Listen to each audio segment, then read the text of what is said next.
Bonsoir, bonsoir. Bonjour famille, j'espère que vous allez bien. Moi ça va. Voilà, ça fait 2 jours, comme on dit en Côte d'Ivoire, qu'on ne s'est pas vu. Voilà, aujourd'hui j'ai choisi un lieu mythique, un lieu que tout le monde connaît. Voilà, la Maison Blanche pour passer cette vidéo là. Parce qu'on parle de démocratie, donc quand on a pour modèle les grands pays, il faut vraiment qu'on arrive dans ces coins-là aussi pour faire des vidéos afin que tout le monde puisse voir. Voilà.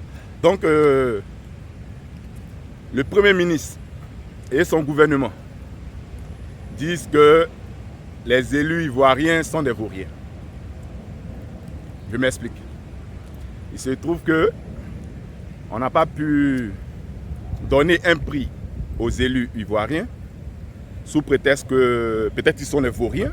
Voilà, ils sont des vauriens. Ils n'ont rien fait en 2024.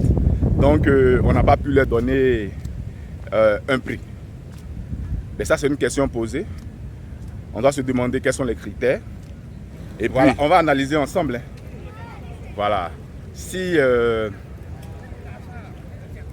on veut bien voir, c'est-à-dire, quand tu regardes bien, en Côte d'Ivoire, la majeure partie des élus sont du RHDP. Voilà. Donc, si les élus n'ont rien foutu, on suppose que c'est le gouvernement qui n'a rien foutu. C'est ça un peu. Hein? Si les élus n'ont rien foutu, c'est que c'est le gouvernement qui n'a rien foutu. Et là, c'est déplorable parce que la majeure partie des députés, des maires, des conseils régionaux sont les membres du RHDP. Donc, je ne sais pas si c'est une erreur qu'il a fait, mais il faut qu'il nous explique. C'est-à-dire les fonds du gouvernement qu'on attribue à chaque région, ils n'ont pas fait le travail. S'ils n'ont pas fait le travail, alors où est l'argent? Voilà des questions. En 2023, on fait des élections. Avec des financements, on ne sait pas d'où ça sort. Les gens sont très habitués à voir des gens qui veulent être maires ou bien députés qui dépensent de grandes sommes pour pouvoir venir au pouvoir. Vous voyez un peu. Et la population est habituée à ça. C'est-à-dire il a l'argent comme si l'argent qu'il avait là, c'était pour distribuer. Mais si ils mettent tout cet argent-là dans une campagne, vous attendez à quoi? Vous attendez à quoi? Ils vont bouffer l'argent. Ils ont pris le budget de 2024 là, pour mettre dans leur poche. Parce qu'ils ont investi. On attend un retour sur investissement. C'est un peu ça. Donc, on va essayer de bien détailler. Parce que ici, c'est la tribune 360, la tribune des faits, où on parle de la politique terre à terre et bien fait. N'oubliez pas. Bon, il faut bien que on commence même notre démocratie par la base. Il est important de commencer la démocratie par la base, c'est-à-dire les institutions, comment on appelle ça, les lois de la démocratie. Voilà. Il faut qu'on change.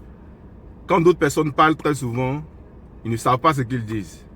Parce que nous, on fait l'expérience de sortir du pays pour voir comment les autres fonctionnent afin que nous aussi, on puisse venir utiliser ça dans notre pays ou améliorer même leur version.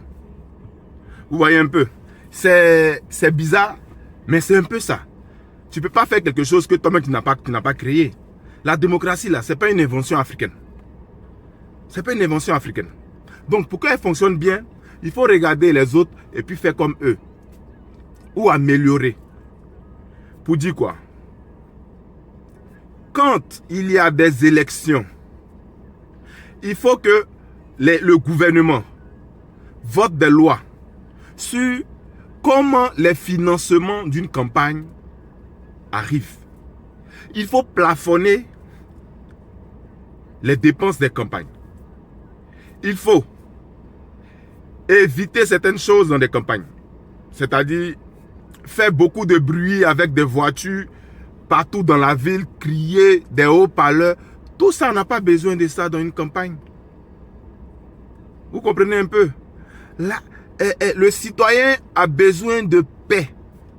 Le citoyen a besoin de tranquillité. Et les gens sont au travail. Vous ne pouvez pas prendre vos voitures, tourner dans la ville, pi.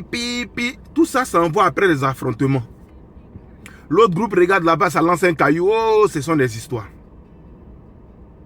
Vous ne pouvez pas faire des campagnes où on va dans des quartiers pour distribuer des sacs de riz, pour distribuer un peu d'argent, ou bien c'est le moment même de prendre un bébé ou bien une personne malade là, pour dire bon, moi je prends ces soins en compte, comme ci, comme ça. Mais, je ne sais pas comment on dit ça, mais nous ne sommes pas des fous. Nous ne sommes pas des fous. Si tu veux aider la population, mais va dans les hôpitaux, même sans les caméras. Tu fais tes dons là-bas.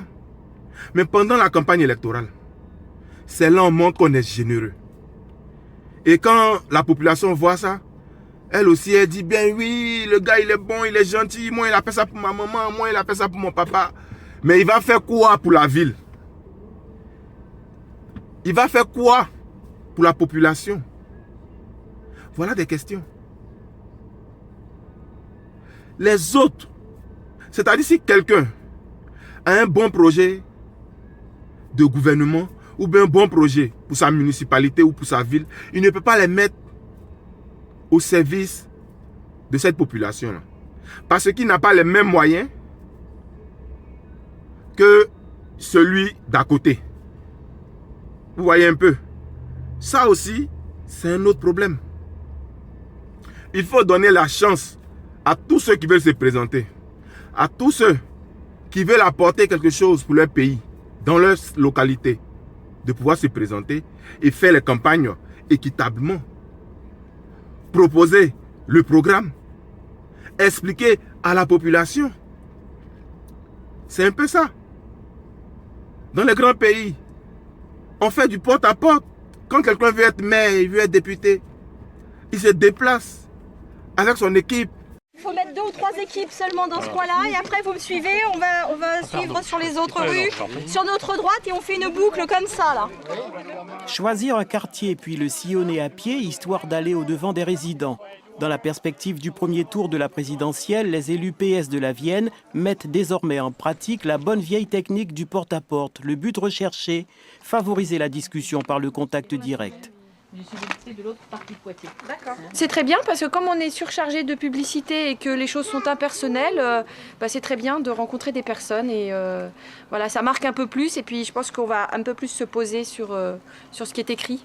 Hier j'ai eu la visite des témoins de Jéhovah, comme ils vont toujours par 2, alors je me suis dit bon peut-être qu'aujourd'hui ils renouvellent un peu, mais non c'était pas les mêmes têtes quand même.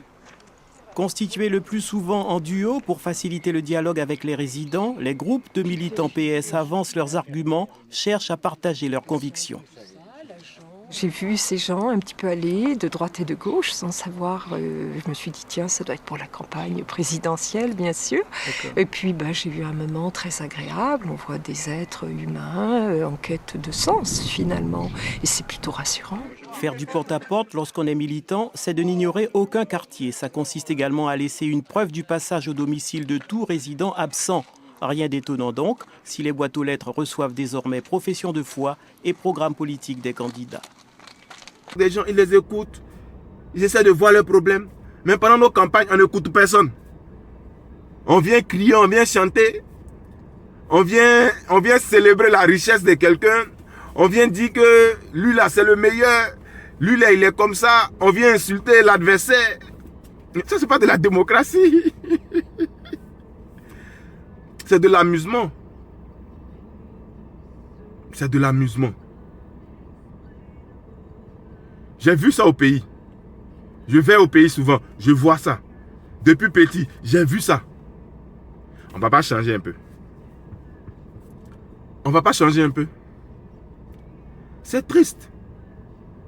Changeons de mentalité. Changeons de mentalité, les frères. Les jeunes sont là. C'est quoi on les enseigne? On leur enseigne la corruption, la mendicité. On leur fait savoir qu'ils doivent se rabaisser. Les Ivoiriens n'arrivent même plus à parler. Les Ivoiriens ne peuvent plus parler. Dans eux-mêmes, leur propre pays. Ah, mais si c'est pour attaquer les autres, en effort, ne nous provoquez pas. C'est un griffe juste pour rire. Vous voyez un peu, c'est vraiment triste. Il faut que tout ça change. Il faut qu'on puisse trouver de vraies lois qui équilibrent le débat politique. Voilà. Parce qu'un citoyen riche et un citoyen pauvre, ils sont tous citoyens. Il n'y a pas de différence entre eux. Il y a des jeunes qui veulent s'exprimer. Il y a des personnes qui veulent apporter leur savoir à leur localité. Mais comme ils n'ont pas les mêmes moyens pour faire la campagne comme celui d'à côté, il est mal vu. On ne l'écoute même pas. Il veut rassembler pour expliquer. Non, on ne veut pas. Tu es pauvre. Et c'est le pauvre même là qui supporte le riche au lieu de supporter le pauvre. La vie est bizarre. C'est chez nous seulement on trouve ce genre de trucs là. Voilà pourquoi tout le monde vient parler dans notre affaire. Tout le monde se lève pour venir parler dans l'affaire des Africains. Parce que on trouve qu'on n'est pas aussi responsable. Là, il y a des gens, c'est ce que c'est en train de dire. Il y a des gens qui vont venir écrire en bas là-bas. Oh, va là-bas. Ah, comme ci, comme ça. Ils n'écoutent pas. Ils ne vont pas prendre ça pour méditer. Pour essayer de prendre les phrases de ce jeune monsieur que je suis. Pour essayer d'améliorer ces phrases-là. Et sensibiliser plus. C'est ça, c'est le but. Et les frères, n'oubliez pas de vous abonner. Changeons un peu la mentalité africaine. Changeons un peu nos moyens de campagne. Changeons un peu comment nous organisons nos campagnes. On doit écouter. Il faut écouter. Vous avez compris? Donc, je ne sais pas, pour vous, hein, le début de la vidéo, je disais que je ne sais pas si c'est le RHDP même qui est le problème. Hein.